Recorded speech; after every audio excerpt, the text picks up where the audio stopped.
Saat ini banyak orang menawarkan berbagai metode penyembuhan dengan menggunakan metode self healing atau sering disebut dengan penyembuhan sendiri. Nah, apakah metode ini bermanfaat dan bagaimana cara kerjanya? Saya akan mencoba sedikit membahas dalam video kali ini.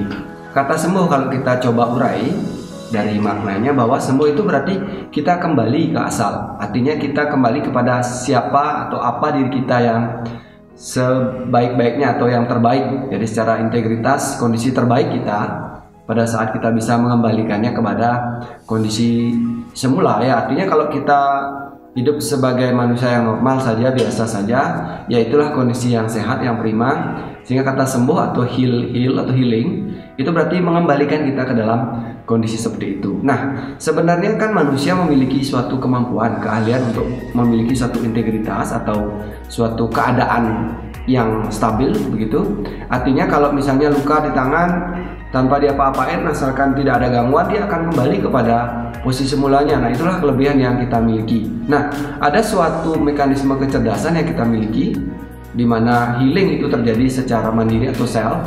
Maka setiap kondisi yang membuat kita berada di kondisi itu, bilanglah bahwa saya menyadari diri saya berada di situ di saat itu, suatu kondisi di mana saya sadar bahwa saya, dalam tanda kutip kata sadar, bahwa saya seperti itu, ya, berada di kondisi itu, berada di kondisi suatu titik kesadaran tertentu, maka itu adalah yang disebut dengan self healing. Artinya apapun metode yang digunakan, dia kan banyak menawarkan nih, misalnya metode self healing dari pikiran, misalnya self hypnosis misalnya dengan pikiran, kemudian dari rasa emosi, ya, menyadari keadaan emosi, atau kemudian menggunakan berbagai teknik prana, napas, ya, atau bilanglah beberapa gerakan ya seperti yoga, mungkin meditasi, kontemplatif.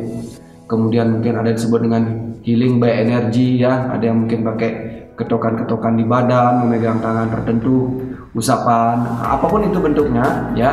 Sejauh itu adalah disebut dengan self healing, maka yang dimaksud adalah kita berada di kondisi, suatu kondisi di mana ya fisik kita, ya, energi kita, perasaan dan juga pikiran kita berada di satu keadaan di mana kita menyadari kita berada di situ.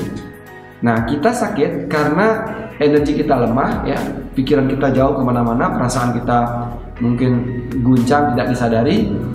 Maka setiap metode self healing itu mengajak si pikiran, si perasaan, juga energi dan tubuh kita ini kembali kepada kondisi di mana ia menyadari dirinya ada di sana. Ya, pada saat kita berada di situ, di dalam tubuh, di dalam pikiran, dalam perasaan, dan dalam energi itu, maka kondisi maksimal, jadi energi yang kita miliki ini maksimal kerjanya kepada tubuh, sehingga terjadi suatu penyembuhan di dalam tubuh. Juga maksimal kerja pikiran, tidak membocorkan banyak energi, juga emosi, tidak banyak memakan energi, sehingga energi yang kita miliki itu benar-benar efektif kembali kepada tubuh kita, kembali kepada kondisi yang optimal, sehingga proses penyembuhan itu, ya, kalau saya bilang kali proses pengembalian gitu ya, proses pengembalian diri kita kepada kesadaran itu terjadi secara maksimal. Nah, jadi jangan merasa bingung ada menawarkan produk atau mungkin penawaran self healing, apapun itu semuanya bagus, apapun itu semuanya bagus. Yang jelas pahami bahwa semua proses itu sebenarnya memiliki tujuan yang sama, yaitu mengembalikan diri kita, baik secara pikiran, emosi, energi, dan tubuh kita berada di satu titik di mana kesadaran kita merasakan betul-betul berada di situ dan di saat itu. Jika Anda mungkin memiliki pendapat lain tentang konten ini, Anda silakan komentar di kolom komentar. Kita bisa diskusikan. Terima kasih, sampai jumpa di video selanjutnya.